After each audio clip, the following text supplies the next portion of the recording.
Bismillahirrahmanirrahim. I'm going to begin in a perhaps initially surprising and unexpected place, looking back just a few days to the commemoration, marked by recitals of various kinds across the Muslim world, of the occasion of the Ascension, the Mi'raj. It's a traditional event which has historically, and to this day, continues to allow communities to reflect on a trans-historical moment, which in many ways is seen as the culmination of prophetic history.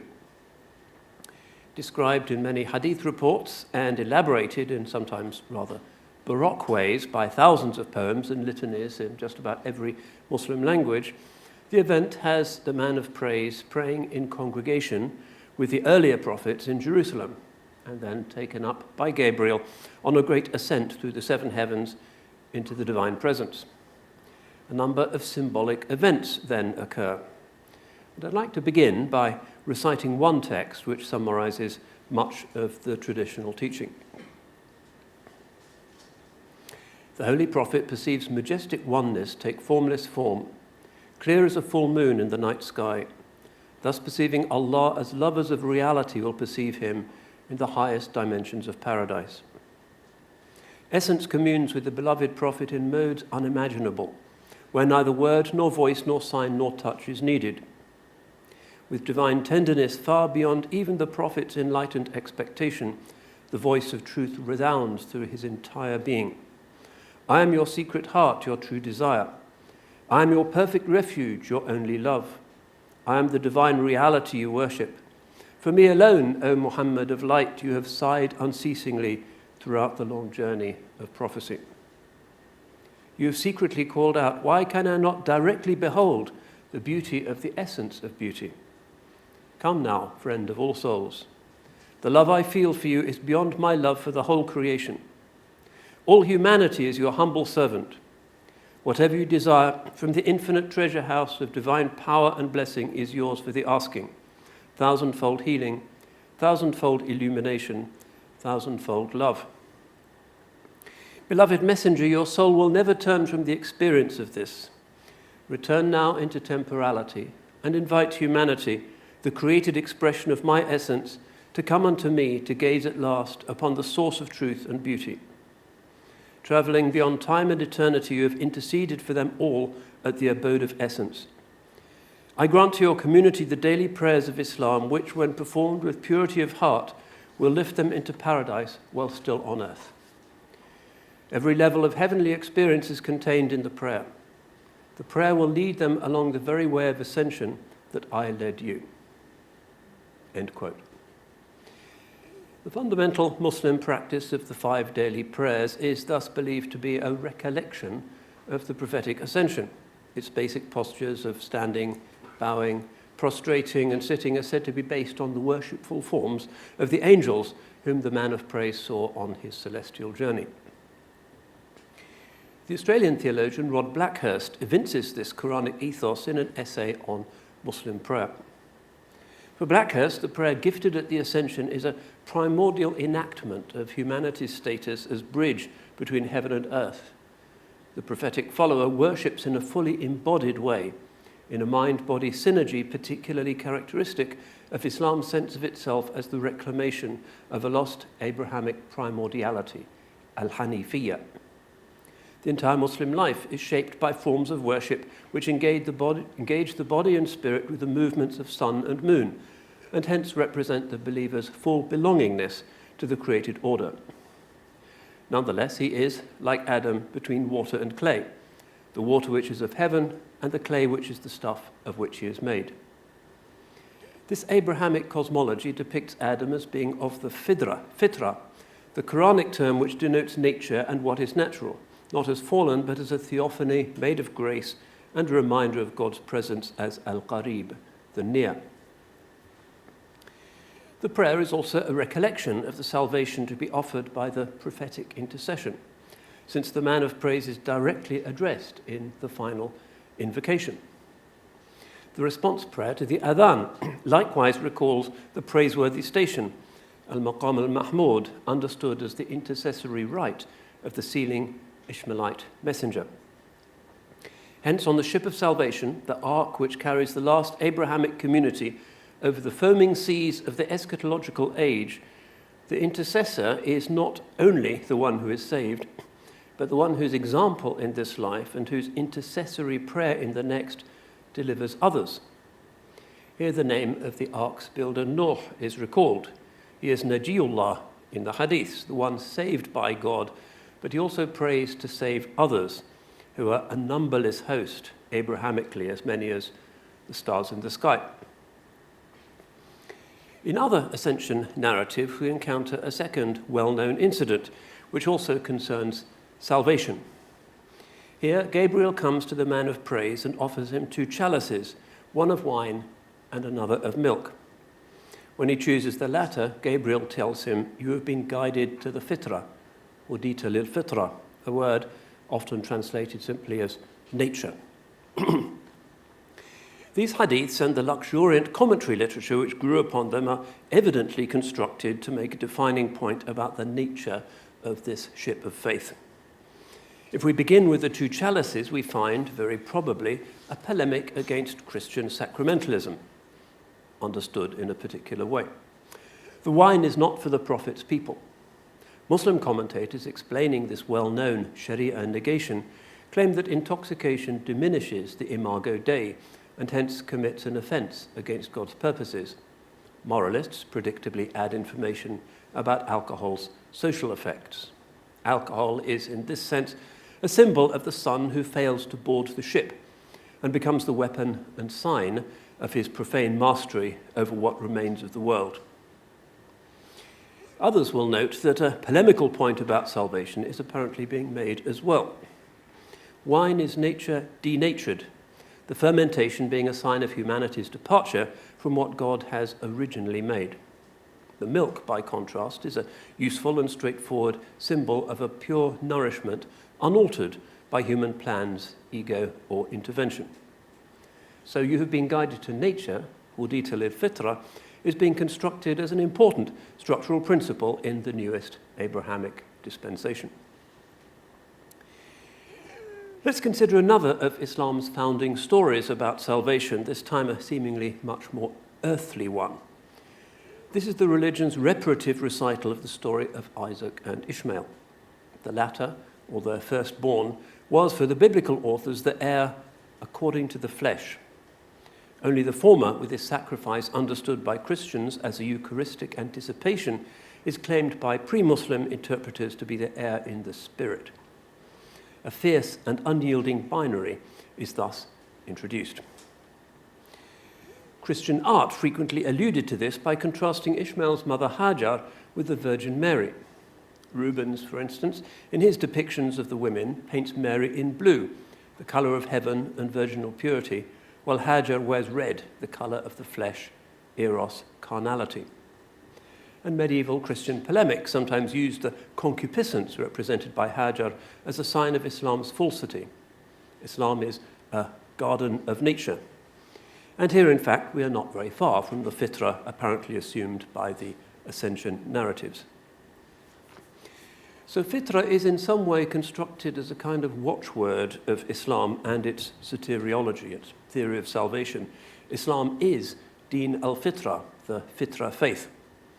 The medieval commentator at-Tabari wrote that fitra is what differentiates Islam from the baptism of Christianity or the circumcision of Judaism. There is something covenantal and initiatory about it. All this seems to make sense against the backdrop of Islam's understanding of itself as the sealing or closing dispensation within the history of monotheism. Islam, as the unexpected Ishmaelite religion, the vindication of the outcast, is the third side of the great equilateral triangle. It is the third of the 3 visitors to Abraham beneath the oak at Mamre. And as the ascension narratives affirm, it seems to be linked not only to an Abrahamic restoration, and of course the blessing of Abraham forms a key component of the canonical daily prayers, but to something more ancient, a natural form of religion, the religion of milk, of unmediated encounter with the divine in the substance of nature. This is possibly why the shrine of the Ascension, the Dome of the Rock, is constructed according to an octagonal plan. Octograms of overlapping squares are called, in Islamic geometry, Najmat al-Quds, the Jerusalem star. 8-pointed stars and the octagons which are related to them are very ancient Near Eastern symbols, once even representing Ishtar, or Venus, as the evening star. The overlapping squares are understood as a reconciliation of dualities and complements, and hence of fertility. According to the Hutchinson Dictionary of Symbols, the shape is linked to creation, fertility, and sex. This gradually came to adopt as this is also the primary resonance of the crescent and star motif, which Islam came to adopt as its symbol: cyclical, Selenic, fertile, nocturnal. The crescent again connects with Hajar and Ishmael, Abraham's family according to the flesh, who lie buried, of course, in the Hatim, the crescent-shaped enclosure beside the Kaaba in the Great Sanctuary. This theological awareness of Islam as a latter-day retrieval of a very primordial, pre-axial form of religion, the fitra, helps us to understand certain very recurrent themes of the Quran. The scripture presents the natural world as an array of divine theophanies, saying that wherever you turn, there is the face of God.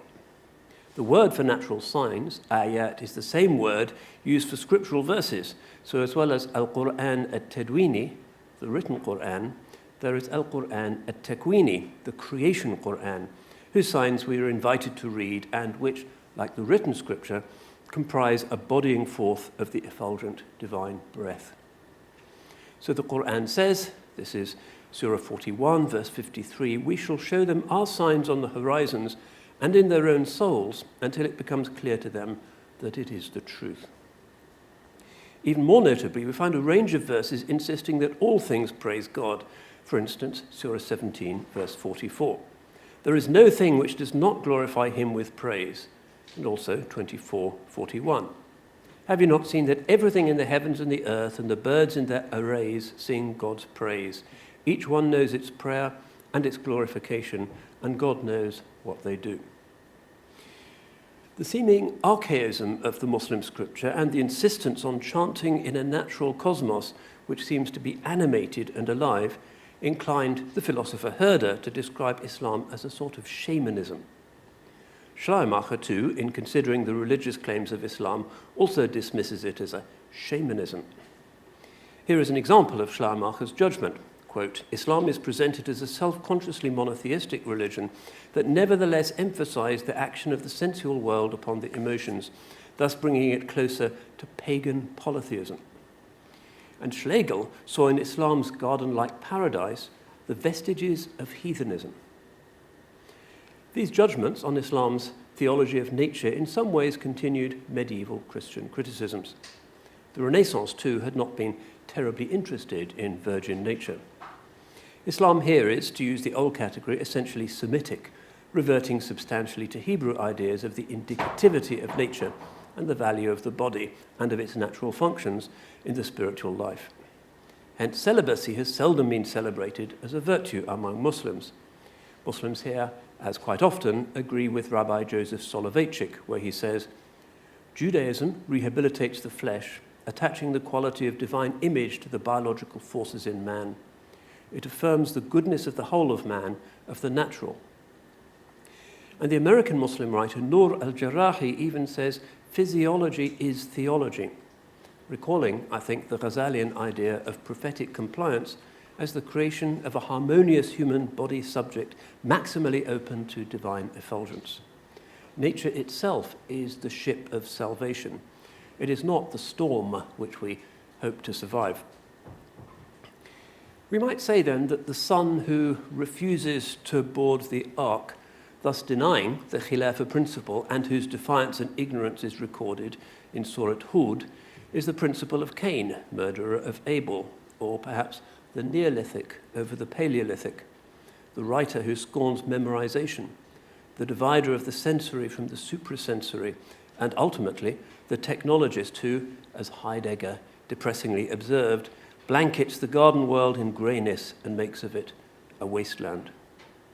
It is the appearance of images, the belief in a linear time in which God can appear because he had somehow been absent. It is the intercalatory month. It is the replacement of the organic with steel and glass, and with a similar corrosion of the human soul, leading in our time not only to the environmental collapse which defines our so-called Anthropocene age, but to the biopause, the self-sterilization of modern elites, whose birth rates and reproductive capacities are steadily and apparently terminally declining. The Quranic phrase may well be applied against this Islamophobic class, Inna shani'aka huwal abtar. For as one modern commentator explains it, the most noble animals refuse to breed when in captivity. This idea of the full membership of the saint in the natural world is further underlined by the recital's vision of paradise, which is eroticized. Sexuality in this life is understood not only as an invitation to be fruitful and to multiply, but as a proleptic anticipation of the life of the blessed.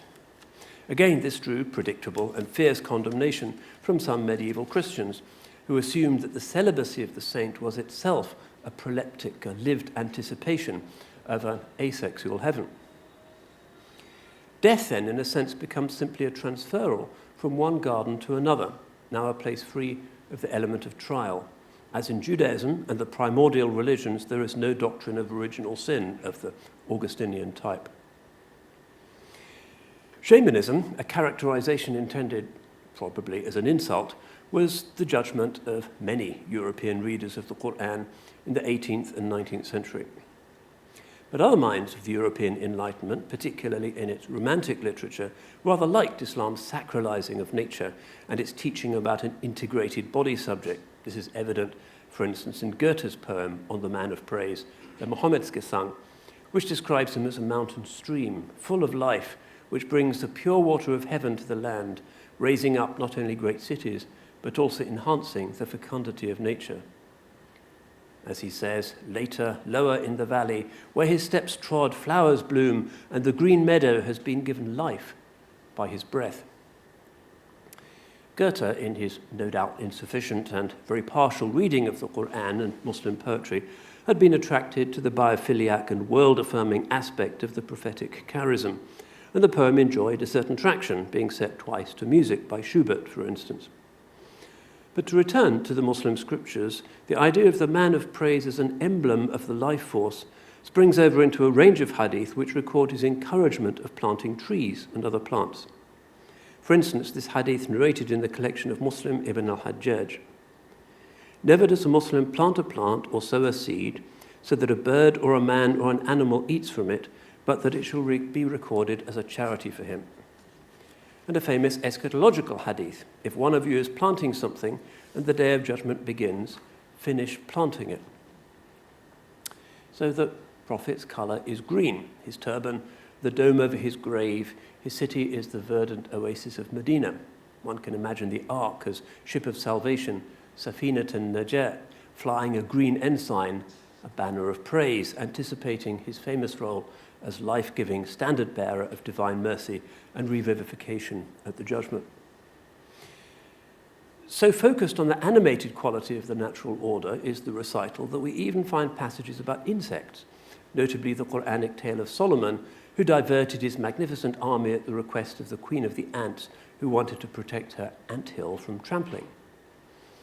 And in another surah, this is 16, verse 69, your Lord has granted revelation to the bee. Make your home in the mountains and on the trees and the trellises which they erect. Then eat from every fruit and follow humbly the ways of your Lord.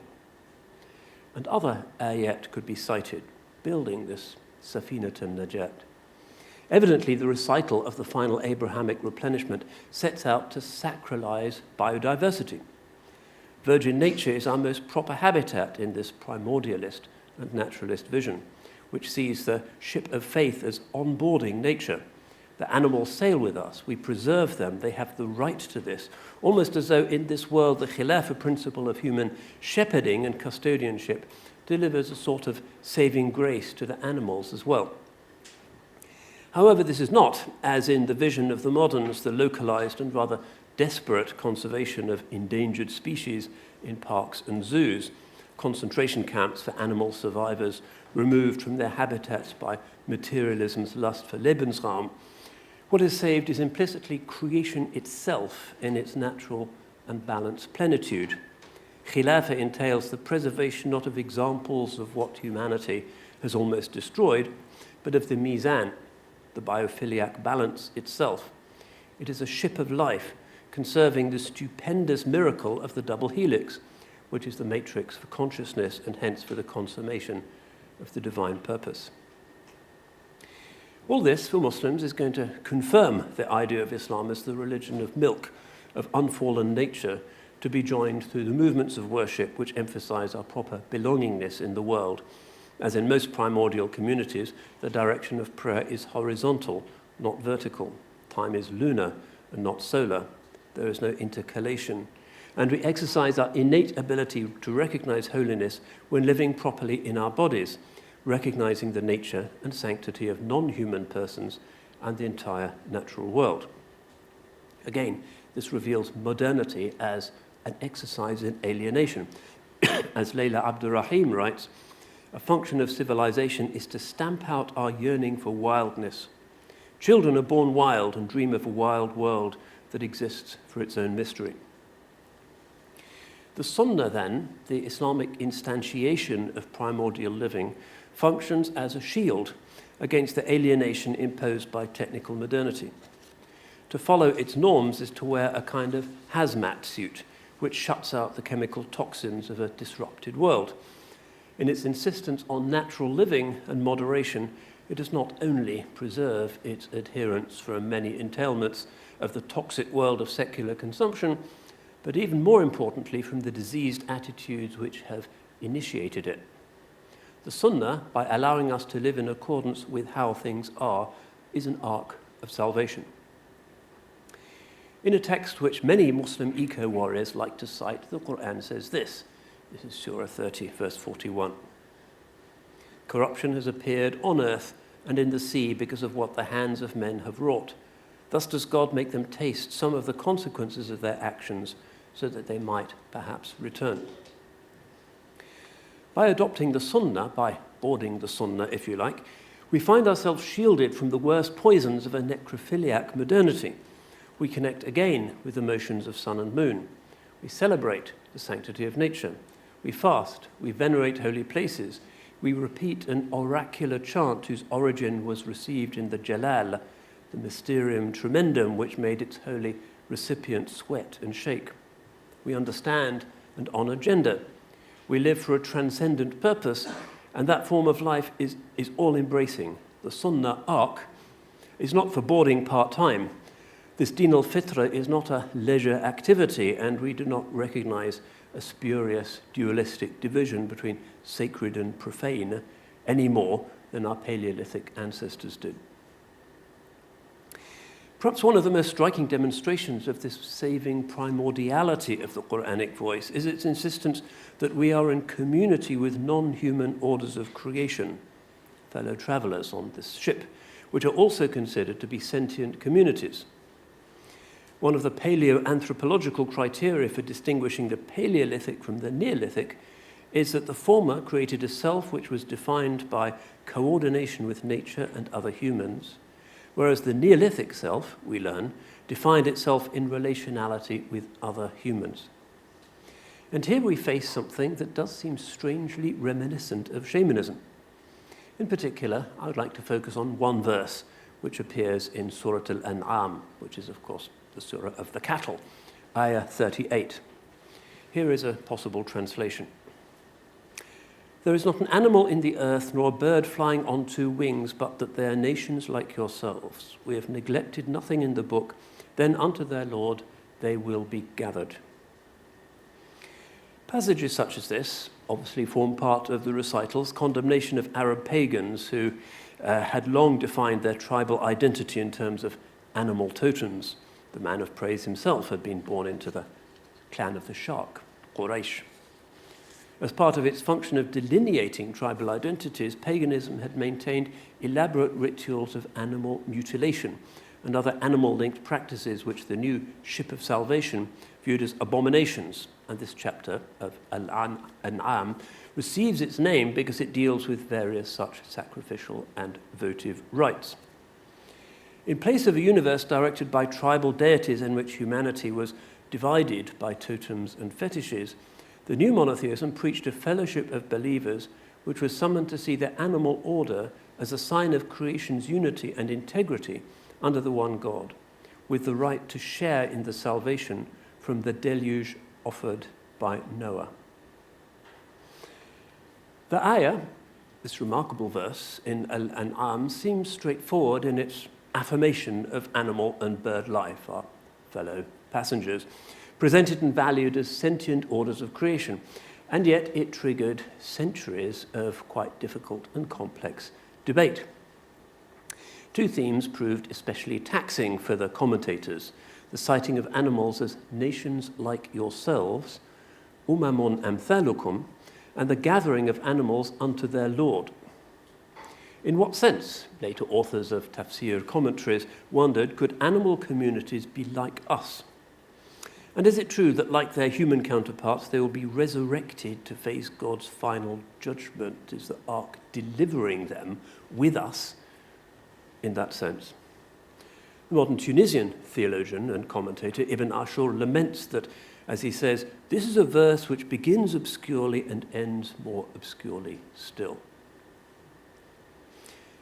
The Qur'an's initial targeting of indigenous Arab religion quickly took on wider implications as part of the continuum of late antique debates over the implications of monotheism for attitudes to the world.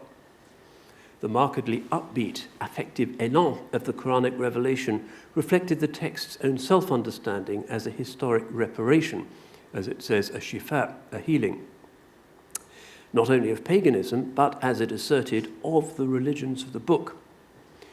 When the new recital burst into the former provinces of Christian Byzantium, it was widely received by its audience as a synthetic corrective, repairing, as Muslims saw it, the penitential and severely ascetical temper of early Christianity, and pushing the dominant monotheistic style back in a generally Semitic direction, albeit in an axial mode which could not accommodate the principle of a chosen people. In a Mediterranean world where a pessimism about the world and the body had become normal among Christians who had inherited many of the world and body denying assumptions of late Hellenistic religion, the Ishmaelite ark saw itself as sailing in with an unmistakably life-affirming, though hardly indulgent, worldview, the purpose of the ship being precisely to conserve reproduction, and therefore life, among the human and non-human orders of the biosphere. Its anthropology repudiated the usual patristic teachings on original sin and encouraged a pious style of traveling to God through the world rather than reaching him by creeping around its edges. The new scripture's ceaseless and repeated conjurations with the material universe as a palette of signs pointing to God and brimming with his immanent qualities stood at the heart of Muslim styles of contemplation in a new and noticeably more positive dispensation which was unmistakably pro-nature and lyrically celebratory of the natural order. The poetry of Islam, with its typically ecstatic invocation of love, focusing on nature, humans, rose garden, the divine beloved, was the natural voicing of this new biophiliac culture. It's perhaps due to this twofold Quranic challenge to Arabian and ancient Christian views of the natural world that we find the early Muslim scribes keen to record a very large bulk of prophetic directives on welfare, how to treat our fellow passengers. These have been investigated in a recent book by Richard Foltz, a text alert to the vast improvement, as he sees it, brought to territories by the arrival of this new and reparative dispensation. Foltz even goes so far as to conclude that, quote, the mainstream Islamic legal tradition accords more rights to non-human animals than do the legal systems of the contemporary West. Quite a polemical statement, but one which he believes is supported by the witness of the classical Sharia texts and the pro-nature vision of the new sealing revelation with its retrieval of the fitra principle of primordiality. The founder, as a man exempling what Blackhurst identifies as Islam's distinct blend of a primordial sense of appurtenance to nature with an extremely uncompromising and simple monotheism, seems to have dispensed a good fraction of his moral teaching with reference to the animal kingdom. Some of his sayings are evidently attacks on pagan practices, as in the Hadith where he says, "May God curse anyone who maims animals." But the larger genre indicates a more general insistence on ethical treatment of the animal order, which are symbolically protected by his ark, the Sunnah ark. Some examples. Hadith. It is a great sin for a man to imprison the animals which are in his power. Again, a dog was once panting by a well, almost dead with thirst. Beholding it, a harlot of the children of Israel removed her slipper, dipped it in the water, and gave it to drink. For this, God forgave her her sins. Another hadith. We were once on a journey with Allah's messenger, who left us for a short while. We saw a humara bird with 2 young, and he took the 2 young fledglings. The humara hovered with fluttering wings, and the Prophet returned, saying, "Who has injured this bird by taking its young? Return them to her." The Prophet forbade that animals should be set to fight each other. In some cases, we find the man of praise challenging the culture of hunting which had existed in Arabia from time immemorial. While hunting game for food is still permitted, sport hunting is to be forbidden. Hadith, there is no one that without reason kills a sparrow or anything higher thereto, but that God shall ask him about it. Hadith, the Prophet cursed anyone who took an animate creature as a target. So I guess no bullfighting. Such texts have a straightforward moral and hortatory purpose, emphasizing the essential goodness and worth of our fellow passengers, the evidencing of which is to be a particular theme of the final stage in the Abrahamic story.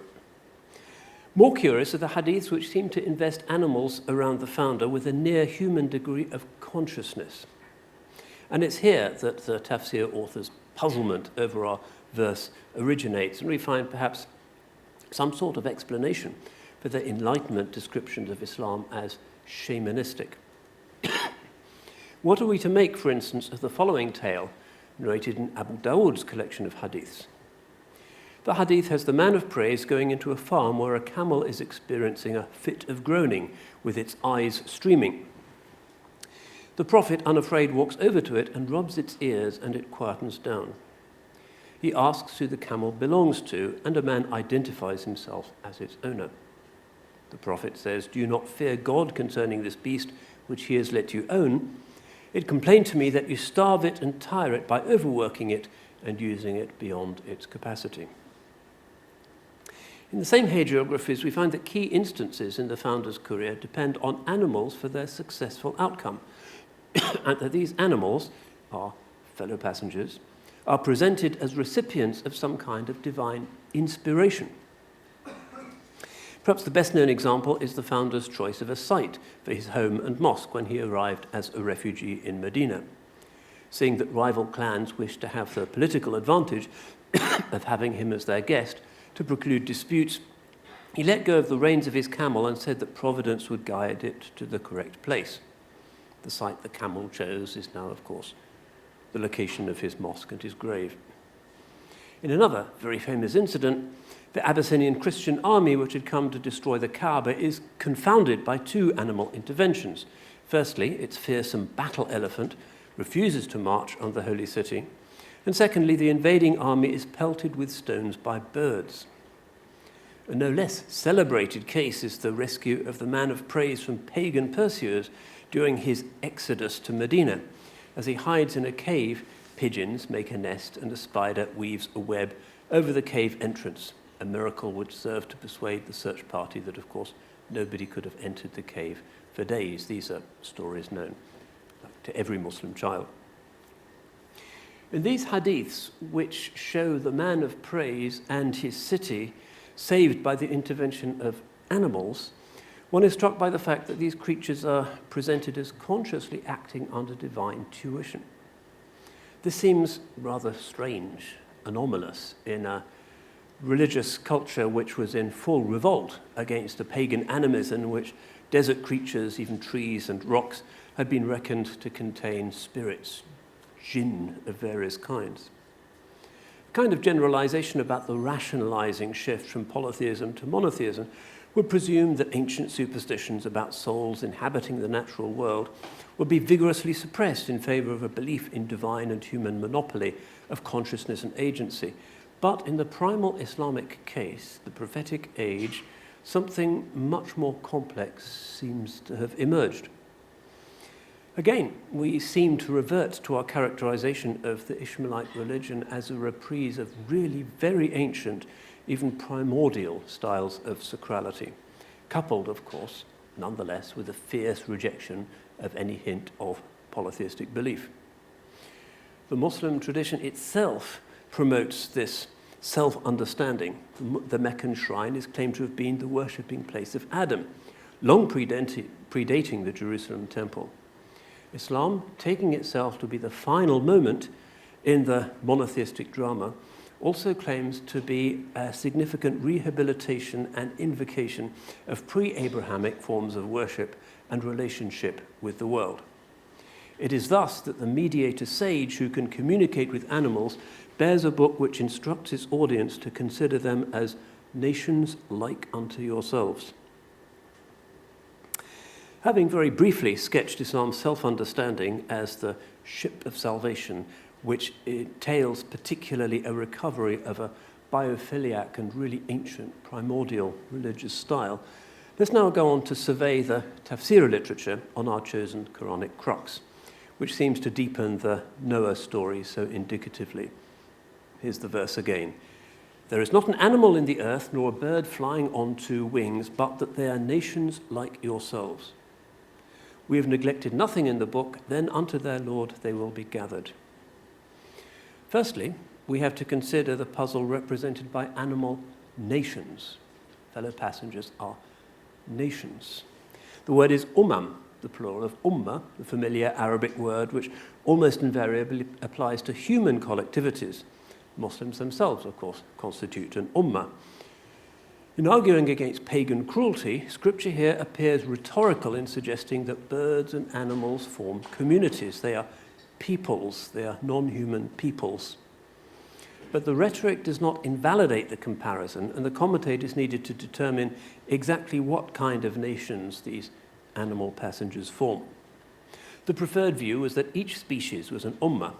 So Fakhruddin Razi, for instance, dies 1209, produces a hadith in which the Prophet describes dogs as comprising an ummah. More tricky is the question of how these species might be like ourselves, amthalukum. The tafsir commentaries offer the following possible interpretations. Number one, nations indicates that their members resemble each other, can reproduce with each other, and find comfort, uns, in each other. Interpretation number two, they are like humans in that they are also created by Allah and depend on His provision. 3, they are like us and unlike the inanimate realm in being capable of mutual communication. 4, they are like us insofar as they are reached by God's grace, care, mercy, and compassion. 5, they resemble us in being resurrected to receive their rights, huquq. We're going to take a look at this startling claim a bit later on. Number 6, each species is an ummah inasmuch as it prefigures some set of human potentialities. So some humans are a bit like dogs, others are like peacocks or lions and so forth. It's another interpretation in the tafsir literature. You can see that they're kind of struggling with this text. So these views are certainly all present as possible views in Razi's huge commentary. And others appear elsewhere. For instance, Al-Qurtubi, who dies in 1273, thinks that animals are like ourselves in that it is not right for humans to wrong them. That's what he says, thus indicating that the word ummah specifically denotes a community possessed of rights. It's a kind of legal definition. There is evidence that the founder's companions cited this verse in order to urge kindness to animals. That's the basis for Qurtubi's view.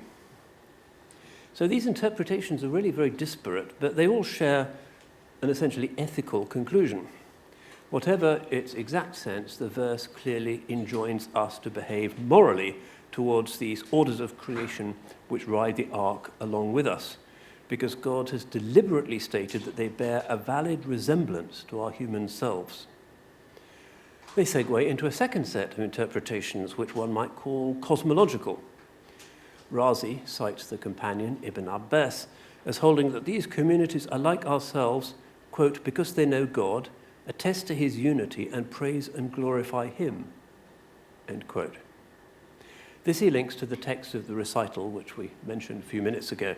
There is nothing that does not hymn his praise. And also a verse about living creatures, each of which knows its form of prayer and worship. Salat, tasbih, usual commonplace words that Muslims apply to their own devotions. God himself and his messengers have spoken to non-human animals, like the ant, the bee, the famous story of the hudhud. Hence, the animals may be seen as somehow possessing a form of consciousness which may be used to promote God's purposes. Here we return to the strange, curious crypto-animism or anthropomorphism which some have claimed and which we discussed earlier. Razi cites a hadith in which we learn, whoever kills a sparrow in jest, it will come on the day of judgment chirruping to God, saying, O Lord, this man killed me in jest and took no benefit from me and did not leave me to eat the fruits of the earth.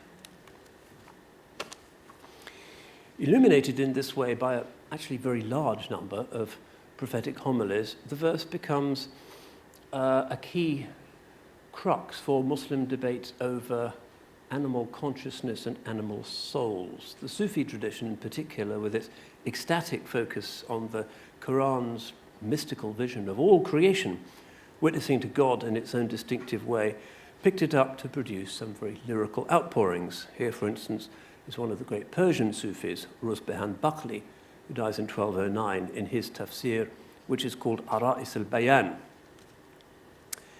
God created the animals, birds, predators, and insects with a primordial nature, fitra, of monotheism and instinctual knowledge of him, which is why he speaks to them and has created for their minds pathways to his eternal presence and secrets. It is by that presence that they live. Their whistling, lowing, singing, and roaring are from the sweetness of the spiritual world which is reaching them and the manifest lights of his glory. They long lovingly for God and to taste the oceans of his mercy. Rusbehan then supplies some Sufi stories. The mystic Samnun was once preaching on love, and a bird which had been listening ecstatically fell from the sky and died in front of him. He also gives us a legend about a lizard that recited a poem before the prophet in his praise. For Rusbehan, nations like yourselves means like humanity in seeking the true God and in intuiting him from his subtleties in creation, which bring out the lights of his attributes in the world. Interestingly, the animals are seen not just as passive substrates for the divine properties, but as active pursuers and agents of his truth. So again, what is the meaning of like unto ourselves? Here he tries to explain, quote, all the nations share a basic created nature in being composed of the four elements and are made with animal and spiritual natures and are equal in eating and drinking, motion and congregation, the qualities of the self and properties of identity, such as desire, anger, passion, and pride. This equality, tasawi, is based in the stuff of the primordial nature according to which God has made them. As he has said, from it did we create you, to it do we return you, and from it we shall bring you forth one more time. Surah 20, verse 55. They all have their drinking places, says Rusbehan, in the ocean of God's speech and his eternal words, which indicate the paths of his unity. The nature of animals, birds and insects and predators is mingled with knowledge of their maker and creator, whose qualities and essence they know. This discourse is not difficult or insufficient for them to understand.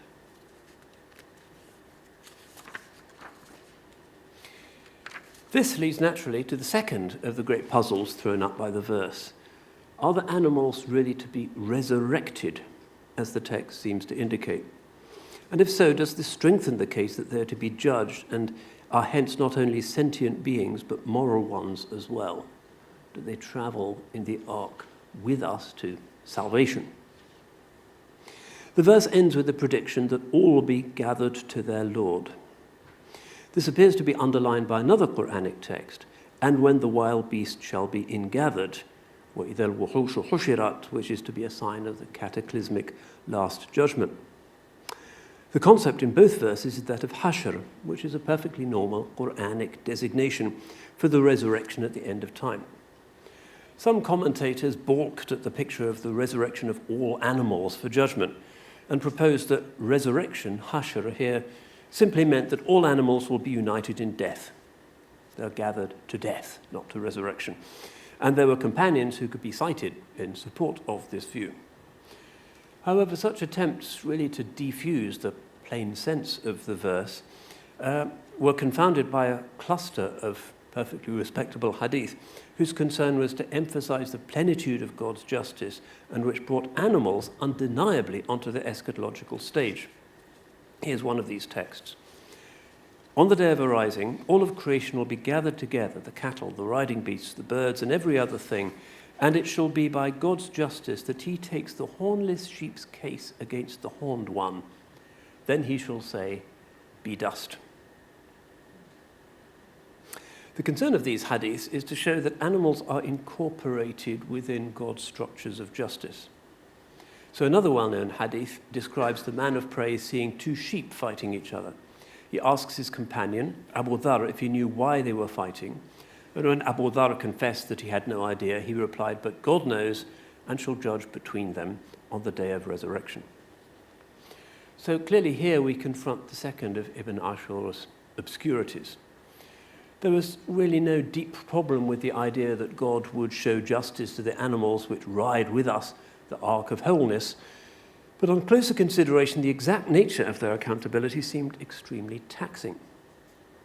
The early Mu'tazilite movement, eventually dismissed as schismatic, had included the doctrine that a perfectly just God was obliged to put right all animal suffering at the end of time by providing heavenly compensation. The vision of a heaven filled with every animal and insect that had ever lived was not widely appealing. Would even vermin be found in the heavenly abode, fleas, cockroaches in paradise? Mainstream orthodoxy denied, in any case, that God could be subject to any obligation.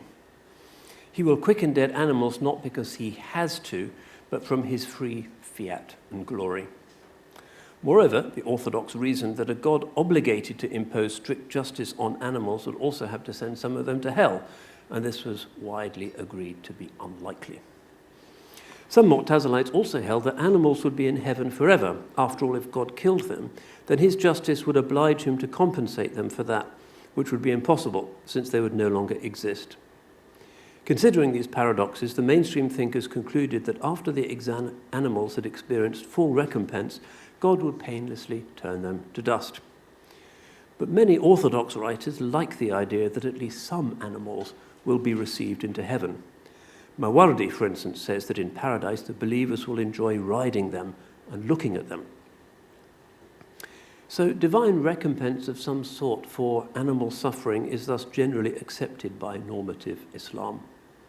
So the deliverance of the animals is not just so that they can provide usufruct after the waters of the deluge have subsided, but because they are communities that have a right to survive as we do. But what about the reward for moral conduct? As we've seen, writers of the stamp of Rusbihan thought that animal consciousness as detected by the saints is so human-like that animals receive prophets and moral codes. And these writers could easily appeal to the hadith. The sheep fighting each other will have their dispute resolved, presumably through God punishing the culpable party. But the more exoteric authorities attribute a rather vague kind of lesser morality to them. As Qurtubi said, the pen does not move for them, but they will still be taken to task, the pen being the divine record of virtuous and vicious acts. For the theologians, animals are not mukallaf, not subject to full moral accountability, as humans are. They note that there are other entities, such as the mad or children, who will be resurrected, but are insufficiently morally accountable and are hence not mukallaf. Not every mind that faces eternity in heaven is fully competent. Further insight is supplied by Ibn Ashur, who cites the Sicilian jurist Al-Mazuri who dies in 1141, who taught that the resurrection and recompense of the animals exist to show mankind God's perfect justice. Thinking legally, Mazari continues by observing that the verse requires believers to be kind to animals because the animals have rights, huquq. If animal resurrection and the restoration of their rights at that time applies to animal-on-animal injustice, then it's even more appropriate that animals should be recompensed for wrongs visited upon them by human beings. Here, Ibn Ashur cites the well-known Hadith which describes a woman who went to hell for starving her cat to death. So in this context, classical Islamic law accepts that animals, our fellow passengers, possess rights. While animal rights are treated in a rather scattered way in the legal manuals, the following definition by one of the leading jurists, Al-Aiz bin Abdus Salam, who dies in 1262, may be taken as normative. This is what he says. These are the rights over man which are vested in animals. Man must spend on them appropriately, even on animals which are old or sick and are no longer of benefit. An animal has the right not to be burdened beyond its capacity. It must not be placed in the same enclosure as any animal which would harm it by breaking its bones, wounding it, or goring it. That's in his, for those who know about these things, his book Untitled Chapter fi Masalih al-Anam. And he adds some further rights, including the right to access animals of the opposite gender. That's a right. Of course, the jurists also permit animals to be slaughtered for food, but this is strictly on the grounds of a divine permission, which is invoked at the moment of slaughter. To eat an animal killed without such a blessing is to commit the sin of eating carrion. The permission exists not because it reflects the purpose of the animal's creation, but simply because of divine fiat, which confirms the human species in its place in the food chain, if you like, the natural order. And so Ibn Abdus Salam adds to his list of animal rights the right to a good death.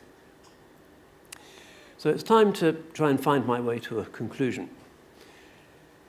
The symbolism of the prophetic ascension indicates rather clearly that the mediatic function of Islam, as disclosive of the ontological togetherness of heaven and earth, soul and flesh, inaugurates a new prophetic age which, while universal and non-tribal, requires its adherents to adopt a pattern of life and a theology of immanence which emphasize our entire belongingness to the biological order.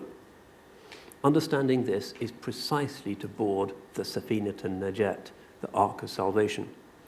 It seems that the will of providence for this last Abrahamic replenishment is that Islam, as Din al-Fitra, will be both axial and primordial. This is our image of the Sunnah as a hazmat suit needful in a time of pestilence, a sane and visionary centering amid what Noor al-Jarahi calls the modern circus of the blind. Hence, followers of the man of praise are charged with a universal khilafah. Nature belongs on Noah's ark because Noah belongs to nature. By a divine gift, the forms of worship on board this vessel are intact. To enter into a mosque, itself an emblem of the ark, is to be comforted and uplifted by an authentic memory of sacred history's culminating event, which ushers in a final age in which the ancient human awareness of the sentience and praise of all creation is recovered as a precious sign to those who need metaphysical, not only physical reasons to fight for the animals and trees. The ego, like Noah's son, is of us, but at the same time is not what we are. It is familiar, but alien. It is the part of us which must be left behind. The archetype of intercession, Noah's pleading with God to save his son, recalls the fuller and more universal, more successful scope of the banner of praise and the praiseworthy station. And yet the ego is not willing to approach the ship. إِنَّهُ لَيْسَ مِنْ أَهْلِكَ. Ignorance and drowning in the deluge, غَرِيقْ بَحْرَ الْعِسْيَانِ, remains a possibility intrinsic in the mystery of human freedom.